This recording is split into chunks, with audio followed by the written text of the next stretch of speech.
Seguro.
Oye, Pacho, ya tienes muchos.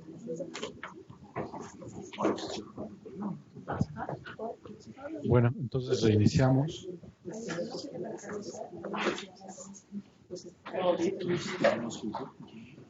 Estas dos láminas es en realidad una estructura que seguramente ustedes están muy familiarizados, porque es muy similar a lo que en la estructura, digamos, programática o la clasificación funcional de gasto en México se maneja en términos de la planeación nacional, planeación de desarrollo, los sectoriales especiales, regionales. Después vienen los programas presupuestarios y el presupuesto que se cuelga, ¿no?, a cada uno de estos programas, de acuerdo a la ley general de presupuesto, responsabilidad hacendaria, y el sistema de evaluación del desempeño, los artículos 110 y 111 de esa misma ley. Entonces aquí lo que pusimos fue una capa arriba de los objetivos de desarrollo sostenible, sobre todo para motivar una discusión en relación a el tema del presupuesto. O sea que al final, a nivel de país, ¿cómo vamos a estar sustanciando presupuestalmente con políticas, con intervenciones y los esfuerzos para el cumplimiento de la agenda, ¿no? Entonces, desde 2017, la Secretaría de Hacienda desarrolló, nosotros acompañamos a la Secretaría de Hacienda con una metodología in-house nacional para poder hacer el cruce entre las 169 metas de los ODS y los programas presupuestarios. Entonces, eso, digamos, lo que permite es tener una fotografía más o menos estática de cuántos programas presupuestarios se están abonando a cada uno de los ODS. Y al revés, o sea, qué ODS están siendo más o menos atendidos a partir de la estructura de programas presupuestarios.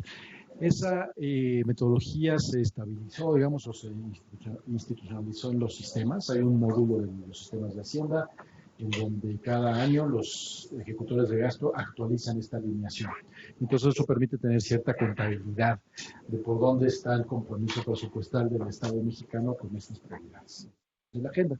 Eso es público, ustedes lo pueden ver en la página de transparencia presupuestaria y ahí más o menos ver cómo se están repartiendo los programas presupuestarios. El dinero como tal es un poquito más complicado porque precisamente por los temas de interdependencia o de interconexiones, algunos programas presupuestarios, digamos que le pegan a más de uno de esos, entonces es complicado dividir qué presupuesto de ese programa va para uno de ese y cuál va para el otro, entonces no suma 100 la distribución, pero sí por lo menos se puede ver la fotografía a nivel de programa presupuestario. Además, este ejercicio lo que permitiría eventualmente es identificar aceleradores, ¿no? O sea, cuáles son estos programas presupuestarios que tienen mayor vinculación conceptual, pero también programática, con el mayor número de ODS, por ejemplo. Entonces, un programa presupuestario puede ser un acelerador si tiene diferentes externalidades positivas o conexiones positivas con diferentes ODS. Y desde luego señalar algunos elementos para fomentar coordinación intersectorial. O sea, a partir de este análisis se puede identificar actores institucionales específicos para establecer mesas de coordinación para potenciar el impacto acelerador de los. Entonces, este ejercicio se hizo, existe, es parte ya, digamos, de lo que México está haciendo y que además ha sido observado por otros países. Las limitaciones de este ejercicio es que no es una herramienta de toma de decisiones, como decíamos, es una fotografía estática de por dónde están más o menos las cosas, pero no necesariamente te da elementos para decir, bueno, pues tenemos recursos de aquí para ponerlos allá. Lo que sí te puede dar una idea es más o menos qué ODS están más cobijados y qué ODS están menos cobijados por las programas. Y esto, bueno, pues es la lámina del sistema de evaluación del desempeño.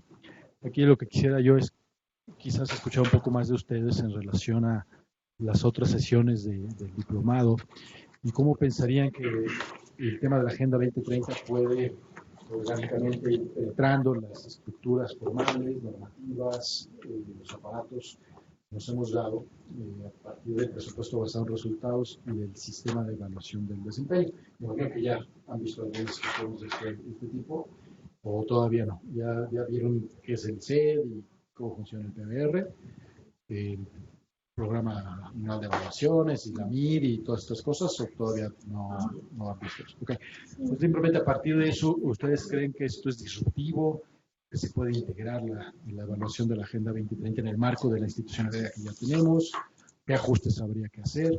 Un poquito para construir sobre digamos, la realidad institucional nacional, pensando en los conceptos que tenemos antes o las nuevas esferas de evaluación que nos abre la Agenda 2030. Hay una publicación del PNUD que habla es un anglicismo, pero evaluants, o sea, como que tierras de evaluación, hablando de terrenos novedosos de evaluación. Ahorita tengo unas láminas sobre eso, pero bueno, realmente la Agenda 2030 lo que abre es eso, tratar de superar el énfasis o la concentración excesiva en la evaluación de programas y de proyectos para evaluar impactos comunitarios, redes y colaboraciones, temas de integralidad, digamos, todas estas dimensiones que abre la Agenda 2030 y que no necesariamente están expresadas en la unidad de análisis del CED, que es el programa presupuestario, ¿no? Ni siquiera la política pública. Hay muy pocas evaluaciones de política pública en México por razones de complejidad y de falta de integración vertical y horizontal, pero ¿cómo ven ustedes este tema? O sea, en relación al PBRC, ¿cuáles serían los principales desafíos para incrustar una perspectiva de evaluación de la Agenda 2030?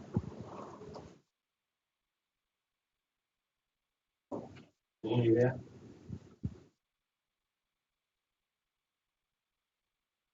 O de las realidades nacionales de República Dominicana y otros países que nos están escuchando, ¿qué tanto esto implica ajustes institucionales mayores o se puede, o qué se necesitaría hacer para detonar esta reflexión para que la evaluación alcance efectivamente la agenda?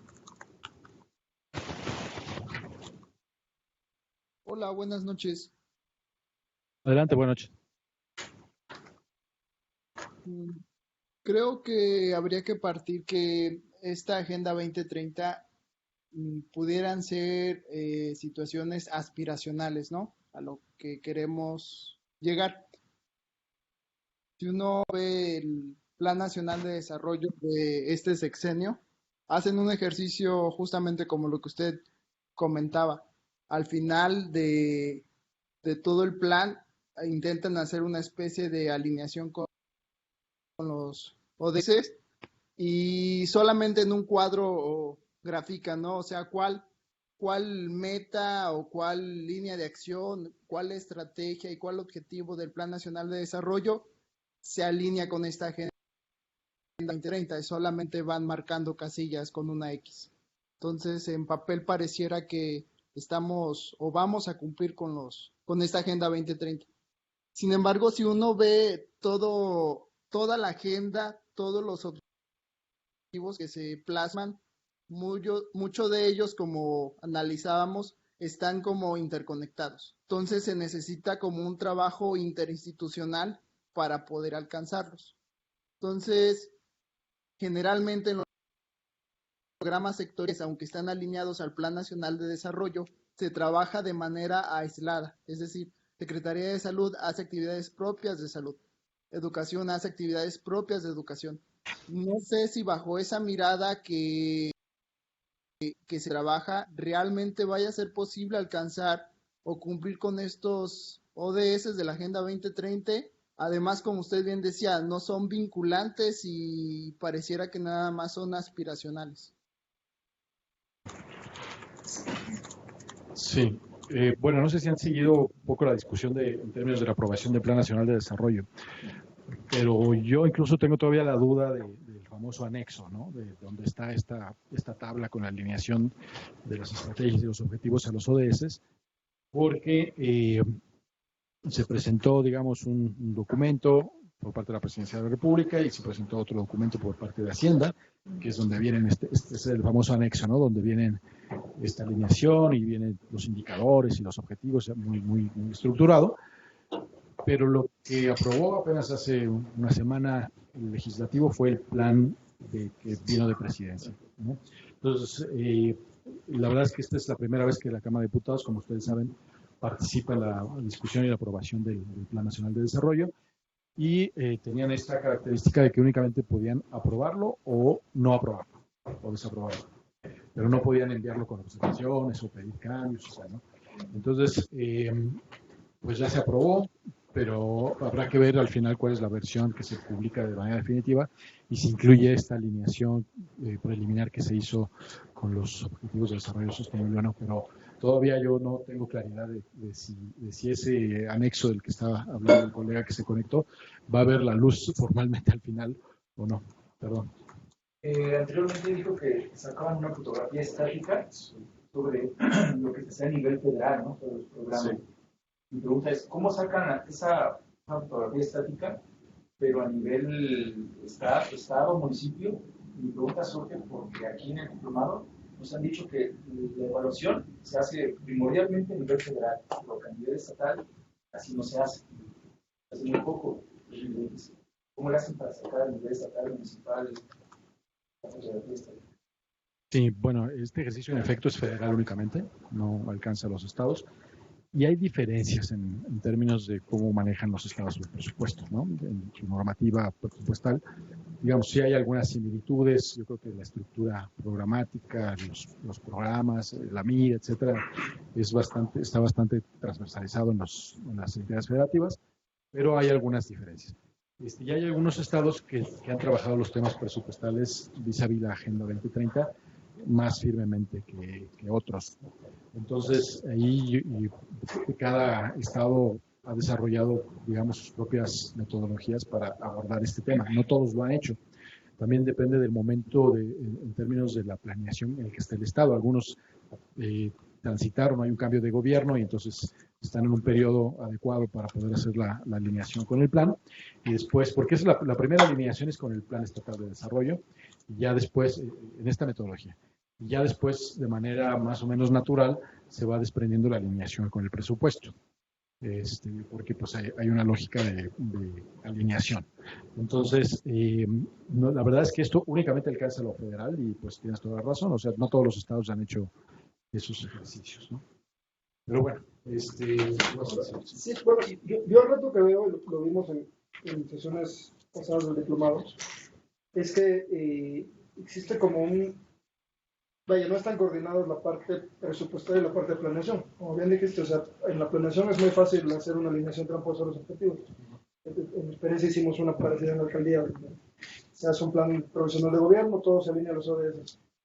Pero quien nos evalúa realmente es una cuestión de desempeño de programática de cuánto gastaste y qué metas cumpliste, y eso es cuántos árboles podaste, sí, o sea, no, en ningún lado de la evaluación de ejercicio del presupuesto están los ODS, ¿no? Y pues como eso es lo que realmente te pueden auditar y meterte en cosas de Contraloría y así, pues te vas a cumplir primero con lo que te va a meter a la cárcel y no lo cumples.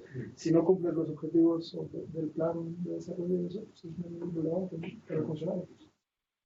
Claro, o sea, lo que estás comentando es que como que la estructura de incentivos de los servidores públicos no es la adecuada para poder ver estos temas que son fundamentalmente de impacto, porque son indicadores en un nivel, digamos, muy, incluso global, algunos, pero pues realmente la fiscalización y la rendición de cuentas te la hacen por qué tan eficientemente gastaste el presupuesto y tú reportas más actividades y productos que resultados e impactos. Y eso sigue estando digamos, el arreglo institucional favoreciendo ese comportamiento, ¿no?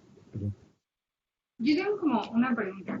En el objetivo 16, que es el de las instituciones sólidas, que habla de transparencia, rendición de cuentas, ¿qué pasa, por ejemplo, cuando el INAI, digamos, que es como el organismo garante de estos derechos y como quien lleva la política pública en estas materias, pues como tal no tiene políticas sociales, ¿no? Entonces, ¿cómo se mide como la transversalidad de esto, o sea, como de transparencia, rendición de cuentas, si como la institución garante no hace política social? Bueno, yo habría diferentes respuestas a eso, ¿no? Un ensayo podría ser que el derecho de acceso a la información y el derecho, por ejemplo, de acceso a las telecomunicaciones, a Internet y tal, son estos especie de derechos de segunda generación habilitadores de otros derechos. Entonces, si tú tienes acceso a la información pública, puedes tener también un mejor conocimiento de cuáles son tus derechos sociales. Sí, son derechos llave, ¿no? Son derechos llave. Ajá. Entonces, en la medida que funciona la institucionalidad en términos de la transparencia, el acceso a la información, deberías también facilitar y cerrar la pinza respecto a la exigibilidad de otro tipo de derechos, ¿no? Este es un ensayo de respuesta, pero el propio 16 tiene indicadores que tienen que ver con el ejercicio de las libertades, ¿no? La libertad de expresión, el acceso a la información se encuentran ahí en esos, y hay algunos indicadores que te miden a nivel de la agenda de los 232 ese tipo de cosas. Entonces sí, también sería otra respuesta, ¿no? Que sí intenta la agenda medir la eficiencia o la eficacia institucional en temas que no son estrictamente sociales o ambientales o económicos. Bueno, entonces, esto es un ejemplo de lo que tú estabas comentando, porque es la planeación que hizo hace un año el Estado de Hidalgo. Y aquí lo interesante es que hicieron algo en términos de vincular el Plan Estatal de Desarrollo, los 5 ejes, con una plataforma informática para darle seguimiento a los indicadores de ese plan. Después los planes sectoriales. Tienen políticas transversales en el Estado también. Definieron los programas sectoriales especiales. A partir de eso, 255 indicadores que ellos les llaman tácticos, o sea, como que una selección de los indicadores dentro de todos los programas sectoriales, que pueden ser indicadores transversales o indicadores que necesitan para su avance la participación de muchos sectores. Lo vinculan también con los esquemas de monitoreo y evaluación y con el informe de gobierno. Entonces es como que un ciclo que pues, se retroalimenta solito, ¿no? Y después del informe de gobierno, la actualización del PED, porque tienen un mecanismo para actualizar su plan estatal de desarrollo. Entonces son ejercicios, pero que esto es solamente del estado de Hidalgo. Cada estado tiene sus fórmulas, pero por lo menos esto yo creo que no supera todavía esta alineación que yo decía simplista de qué acciones le pegan a qué, porque todavía no nos dice nada aquí de ciclo de vida, ni tampoco de género, ni de derechos humanos, pero por lo menos sí tiene una lógica cíclica interesante respecto a cómo la Agenda 2030 se puede vincular no solo a la planeación, sino también a las prioridades estratégicas locales, al monitoreo de evaluación y a la rendición de cuentas. Esto es lo que me parece como interesante del caso de Hidalgo. ¿Cómo no hacer una alineación simplista? Porque pareciera que la alineación más lógica o más intuitiva sería así como que tomar en cuenta los objetivos cuando estás redactando el plan municipal de desarrollo, plan estatal, pero ¿cómo no sería una alineación simplista? ¿Cómo hacerla que no sea simplista? Pues yo creo que, o sea, dos formas, y no es que sea fácil, ¿eh? Es fácil decirlo, hacerlo no necesariamente. Pero una es que, claro, es necesario hacer la alineación. Si yo tengo una intervención o tengo un programa que va a mejorar la calidad educativa en un territorio determinado, que claramente está contribuyendo hacia allá, es válido hacer la alineación, ¿no? Es simplista, sí, no importa, es válido hacerla. Pero, ¿cómo no hacerla, digamos, irrelevante?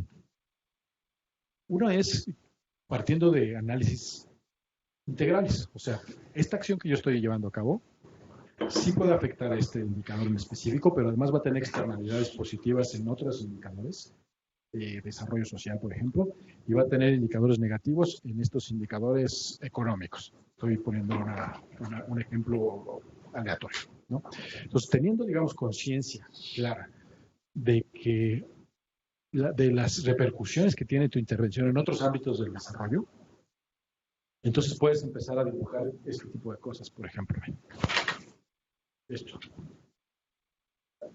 Sí, ¿no? O sea, pues yo tengo una intervención que aparentemente me está afectando el ODS número 12, pero pues hay diferentes interdependencias. Entonces, si en la medida que tú puedas tener claridad de estas arañas, entonces tú vas a tener conciencia de qué actores necesitas involucrar en tu política, de qué intereses puedes estar afectando, de qué trade-offs o negociaciones tengo que hacer con sectores afectados como empresas o como agricultores, depende de lo que sea tu política pública, ¿no?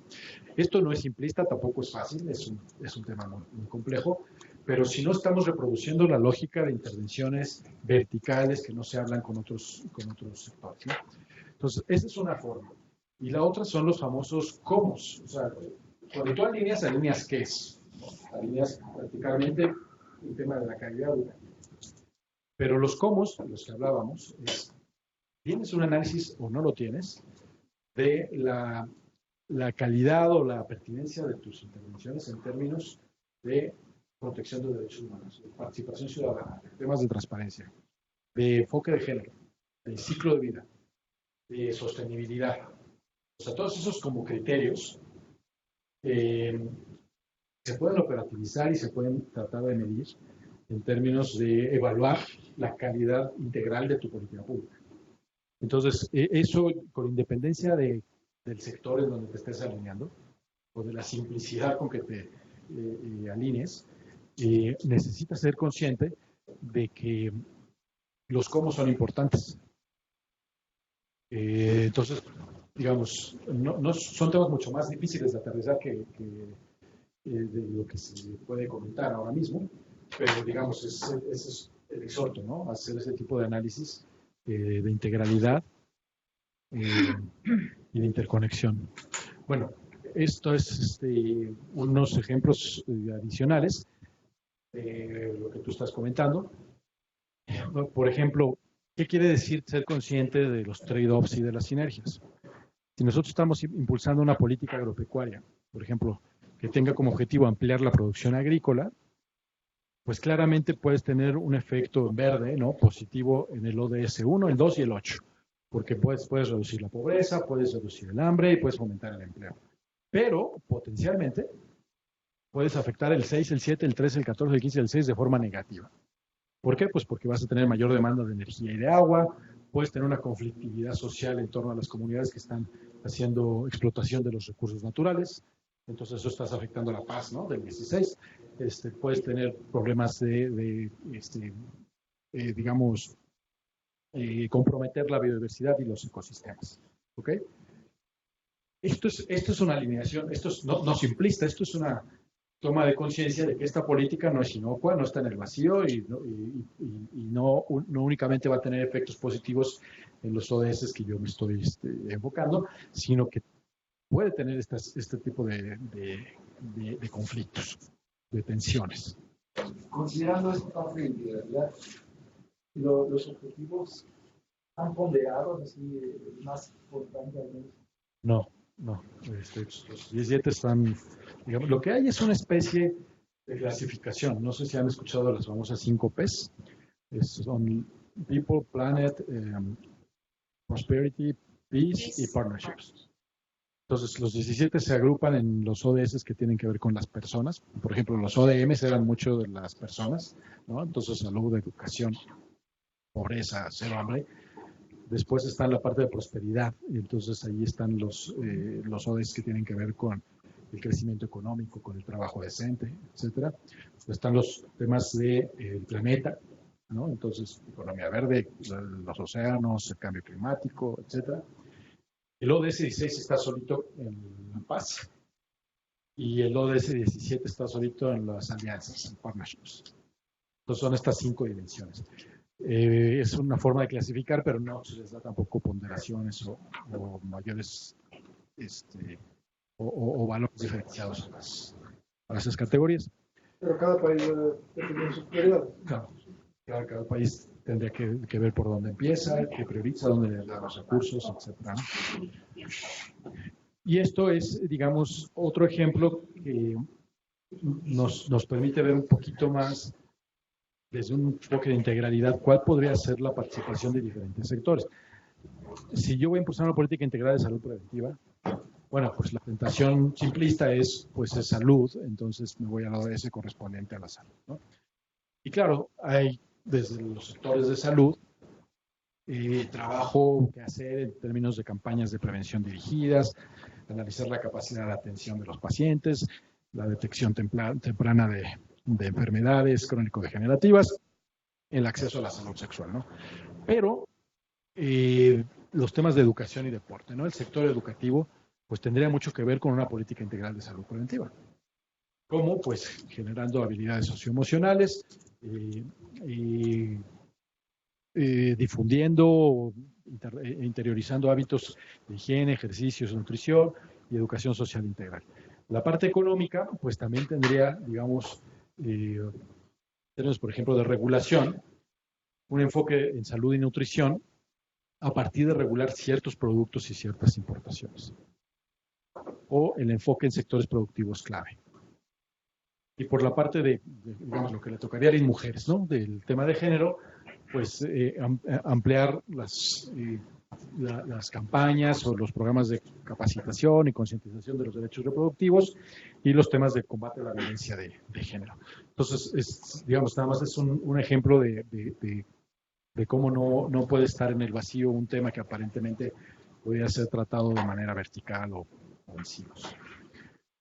Bueno, esto es algo que a mí me interesa desde el punto de vista de la administración pública y de los arreglos institucionales que decíamos, porque digamos que la integralidad, lo primero que presenta es un desafío de coordinación efectiva. Y coordinarse es tremendamente difícil. No es fácil llegar a acuerdos, ceder espacios de visibilidad, de poder, de control de recursos. No es fácil actuar, como tú decías, si no tenemos un mandato específico. O sea, si no hay algo que te obliga a la coordinación, entonces tú vas a dedicarte a sacar tu chamba primero y lo que te sobra de tiempo y ya igual coordinas. Entonces, es complicado. Pero, pues la idea es que entre más coordinación tengamos, pues mejoras la integralidad, la focalización de los esfuerzos, el impacto y también la racionalidad en el uso de los recursos. Y reduces la fragmentación de los esfuerzos, la duplicidad, tenemos muchísimo de ello, y el descuido de algunos aspectos externos a las funciones integrales. Pero, como decíamos, no es fácil. Existen mecanismos de coordinación en México, sí existen, y hay muchos. La Agenda 2030 instaló un Consejo Nacional para la Agenda 2030. Cada uno de los estados, ya los 32, tiene su consejo estatal para la implementación de la Agenda 2030. Pero la verdad es que muchos de estos mecanismos pues todavía tendrían que acreditar sus resultados, ¿no? O sea, muchos de ellos se instalaron, se tomó la foto en el evento y ya no sucedió nada más. Algunos otros se instalaron pero no han sancionado, otros todavía no tienen reglas de operación, otros no tienen un mecanismo de participación claro de cómo involucrar a otros sectores no gubernamentales dentro del Consejo. Y creo que en la mayor parte de estos consejos algo muy claro es que pues no tienen muchos dientes, ni tienen, digamos, una funcionalidad sólida en términos de ser vinculantes las acciones. No, los mecanismos de coordinación que existen, no solo estos, sino muchos otros, normalmente no tienen presupuestos asignados. O sea, quienes tienen el presupuesto son las instituciones, no los mecanismos de coordinación. Presupuestos sectoriales, ¿no? También está el tema de los logros. O sea, al final, una administración pública es parte de un gobierno y es parte de un entorno político en donde hay un interés de sobrevivencia o de continuidad en el poder, ¿no?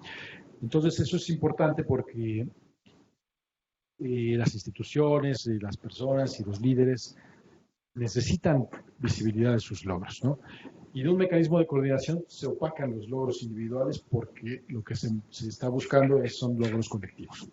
Entonces, eso tiene un efecto en esta materia, pero también en términos de rendición de cuentas. Si algo sale mal, ¿de quién es la culpa?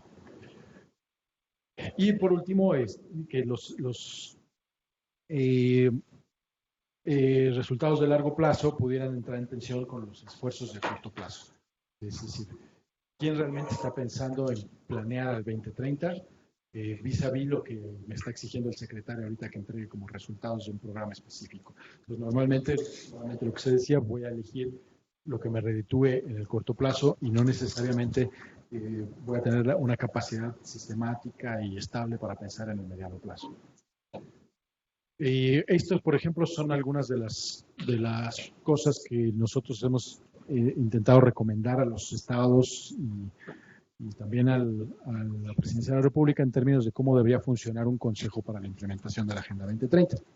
Son algunos principios en donde la permanencia es muy importante, es decir, tener un proceso constante de diálogo en cada etapa,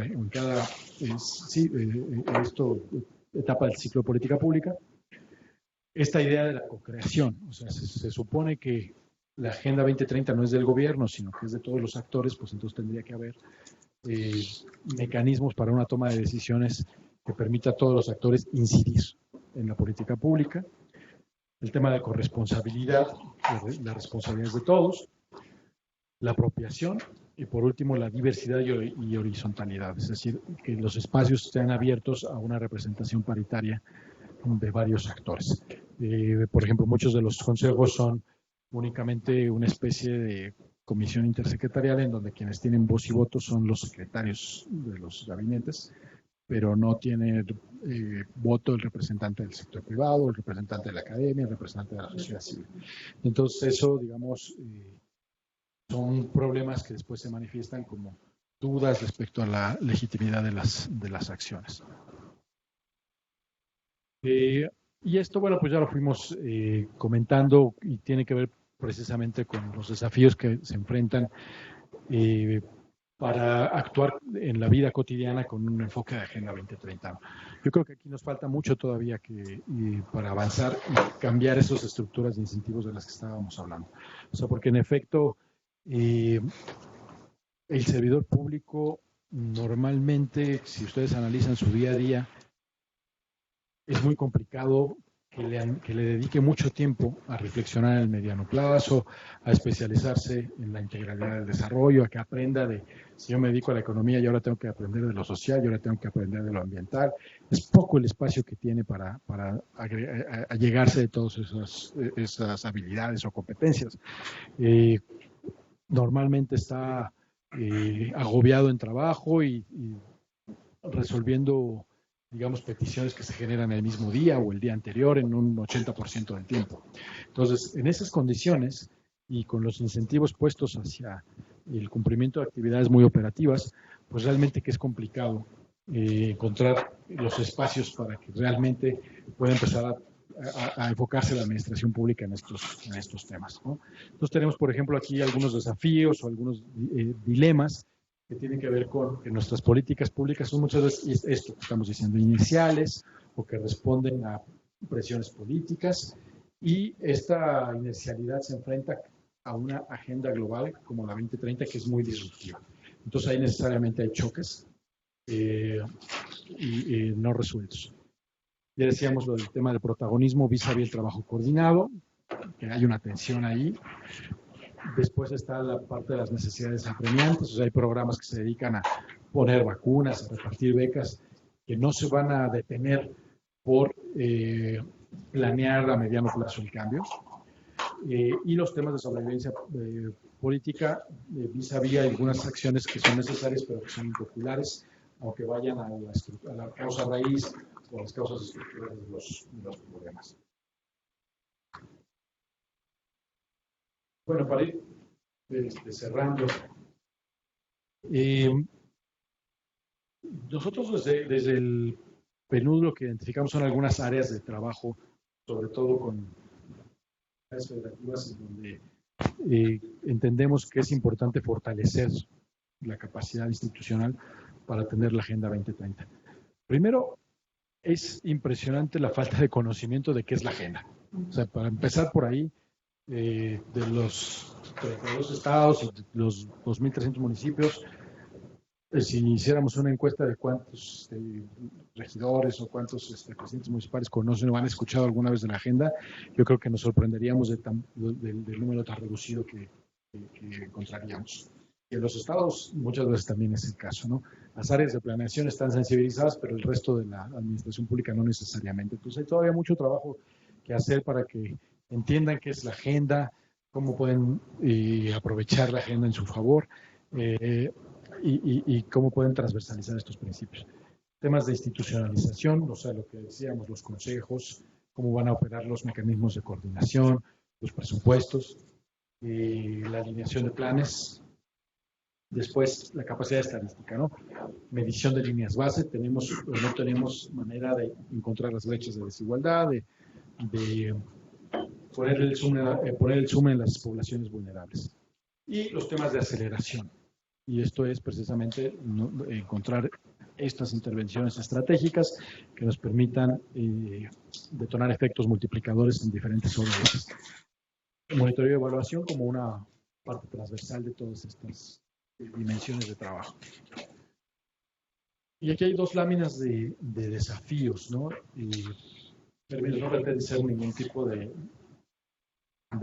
evaluación finalista, pero sí algunas observaciones que hemos integrado con estos primeros años de implementación de la agenda, sobre todo en México, y la arquitectura institucional, ¿no? Como les decía, hay un Consejo Nacional, pero que no necesariamente se encuentra debidamente apropiado por actores no gubernamentales. Es un consejo que se reúne una vez al año, que preside el presidente de la República. Entonces se convierte quizás en un espacio más propio para discursos que para implementación real de acciones. Entonces aquí lo que se está trabajando ahora es un nivel de comités de trabajo técnicos en donde realmente se puedan cocinar las decisiones que después el Consejo apruebe. Pero todavía no está operativo al 100% esta estructura. Después, lograr la indivisibilidad de la agenda sería otro desafío. Incorporar la dimensión territorial de la agenda. Lo que decías, esto para mí es fundamental, o sea que realmente cuando se hable de la agenda, se hable de la agenda en un territorio específico a partir de problemas públicos locales, definidos localmente, y a partir de poblaciones objetivo que van a ser atendidas con nuestras intervenciones. Entonces, en esta triada de población objetivo, problema público y territorio, es donde cobra sentido la agenda. No cobra sentido en lo abstracto o incluso en el nivel nacional. Es muy complicado que cobre sentido. Tiene que hacer sentido en esta dimensión estrictamente local. Lograr la coordinación de actores y neutralizar la duplicación, lo que les decía, hay muchos mecanismos, hay comisiones intersecretariales, hay redes de secretarios de desarrollo social o de secretarios de finanzas, que realmente tendrían que ser pistas de aterrizaje, pues estas estructuras administrativas que ya existen, tendrían que ser pistas de aterrizaje de las intervenciones que se decidan en estos consejos de implementación. Pero no se requiere más y más consejos de coordinación, sino emplear eficientemente los que ya tenemos. Y ahí canalizar a través de estos consejos las prioridades que se vayan determinando en los espacios de discusión de Agenda 2030. Por último, fomentar presupuestos basados en el cumplimiento de la agenda. Bueno, esto nomás es como food for thought. Ya les había anticipado este concepto que está en el centro evaluantes, ¿no? Evaluantes, como que las tierras nuevas de la evaluación. Y esto creo que es pertinente y por eso la incluí aquí, porque sí que creo que en México hemos tenido un énfasis muy amplio, muy fuerte, y eso tiene muchas ventajas, desde luego, pero desde hace 12 años en los programas presupuestarios, que el sistema de evaluación del desempeño y el programa, el presupuesto basado en resultados giran en torno a al programa.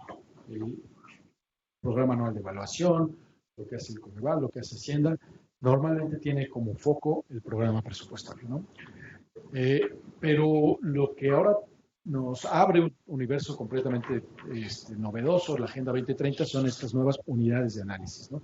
Entonces hablamos de impactos comunitarios, de iniciativas regionales y multisector, redes, colaboraciones, cómo vamos a evaluar los temas de innovación, por ejemplo, los impactos colectivos. Entonces, todas estas aristas o digamos, arenas de evaluación requieren todavía fortalecimiento metodológico y propuestas, digamos, innovadoras para poder abordarlas y apreciarlas.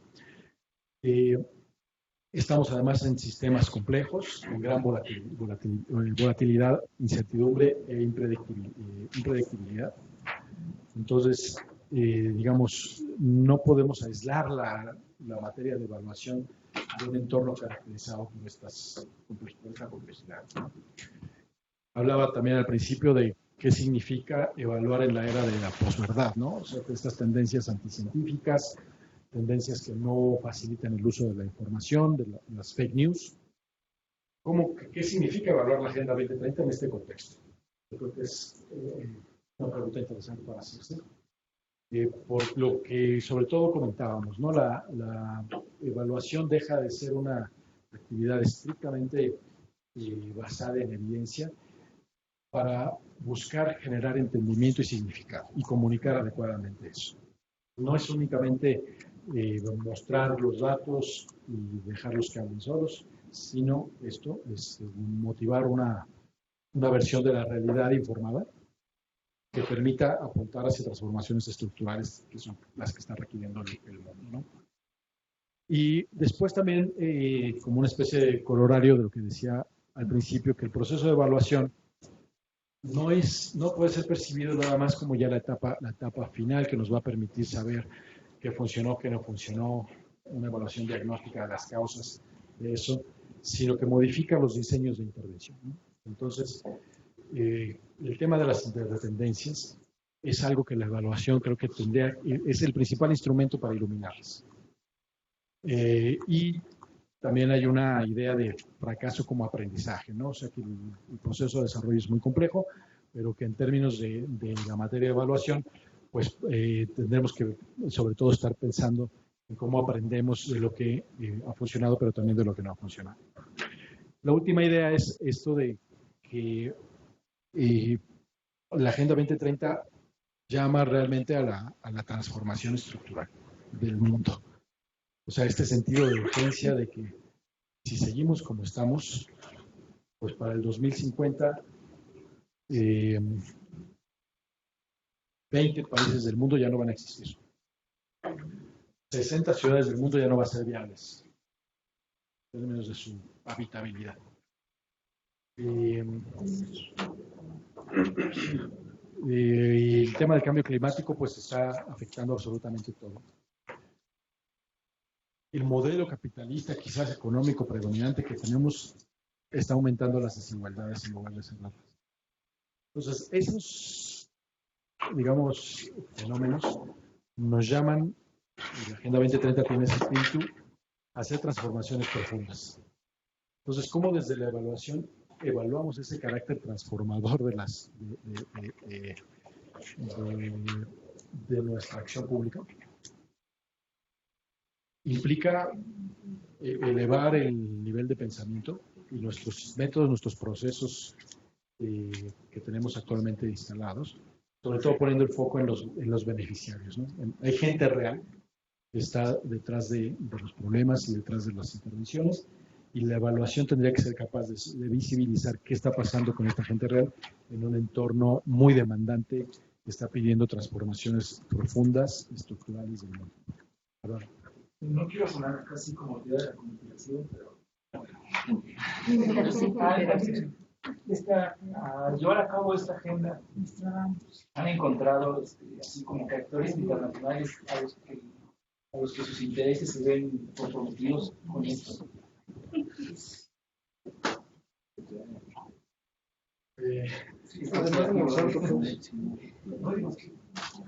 A ver, hay una dimensión geopolítica también, ¿no? Detrás de todas estas temáticas, ¿no? Y, por ejemplo, cuando hablamos de la lenta transición de la energía basada en carbono a fuentes renovables de energía, pues estamos hablando de que hay intereses específicos que están resistiendo a que esta evolución sea más rápida, ¿no? Empresas petroleras, en fin, grandes intereses, poderes fácticos, si quieres llamarles así, que necesitan cambiar estos patrones de producción para que realmente se avance de una forma más rápida. Países, ¿no? Y tampoco quiero, digamos, salirme mucho de mi camiseta como integrante de una organización multilateral, pero hay países, no voy a mencionar cuáles porque es muy obvio, que se han salido de las convenciones de cambio climático y que no están respondiendo a esos compromisos. Entonces, digamos, ahí hay un alertamiento sí, bueno, digamos, por lo menos va a ser un torturismo en el avance de estos temas. Entonces, sí, sin duda, o sea, sí que hay ese tipo de consideraciones, son dimensiones geopolíticas, intereses económicos que necesitan transformarse de fondo. Y eso no va a ser fácil, ¿no? Cómo avanzar en estas agendas de desarrollo sin que necesariamente haya transformaciones de los sistemas globales económicos, de gobernanza internacional, los sistemas de justicia incluso internacional que permitan dirimir controversias entre los países, por ejemplo, en materia comercial, ¿no?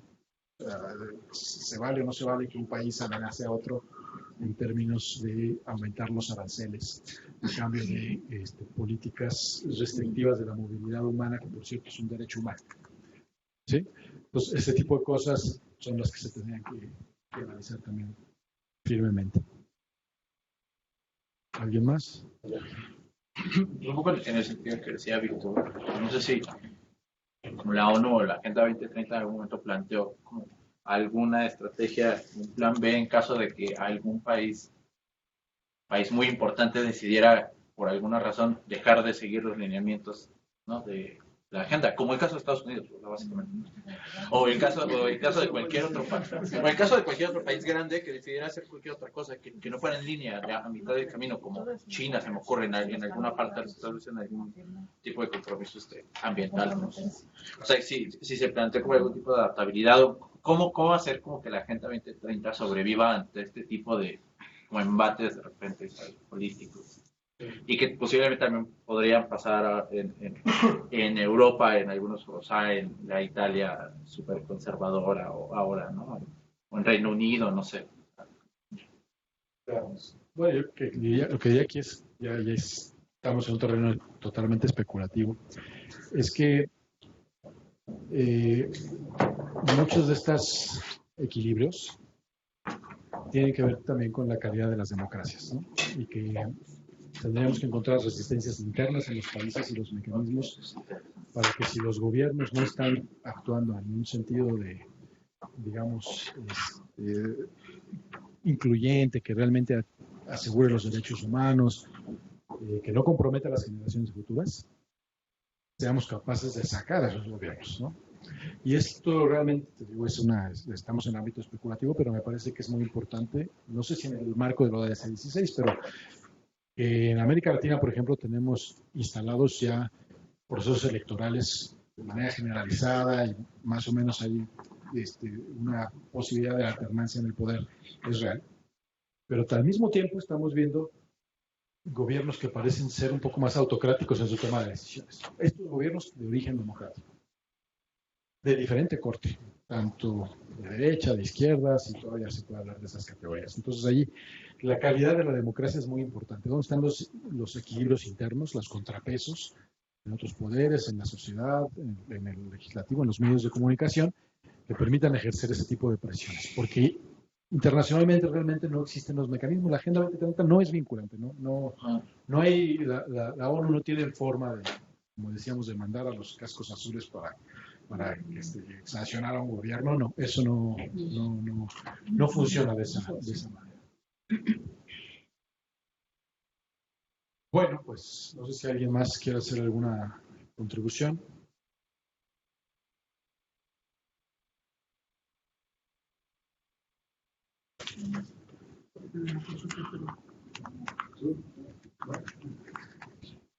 Esto, bueno, pues espero que les haya sido útil, que les sirva para reflexionar un poquito. Pero se los dejo ahora mismo, o si necesitan ampliar o comenzar con alguna bibliografía. La verdad es que se ha publicado muchísimo sobre la Agenda 2030, desde Naciones Unidas, pero también desde otras, desde la academia y otras organizaciones. Entonces, pues, nosotros tenemos una biblioteca ahí importante de cosas que se pueden compartir. Mi correo es javier.gonzález, muy sencillo, javier.gonzález@undp.org. undp.org. Y de verdad, cualquier cosa, pues estamos a sus órdenes y muchas gracias.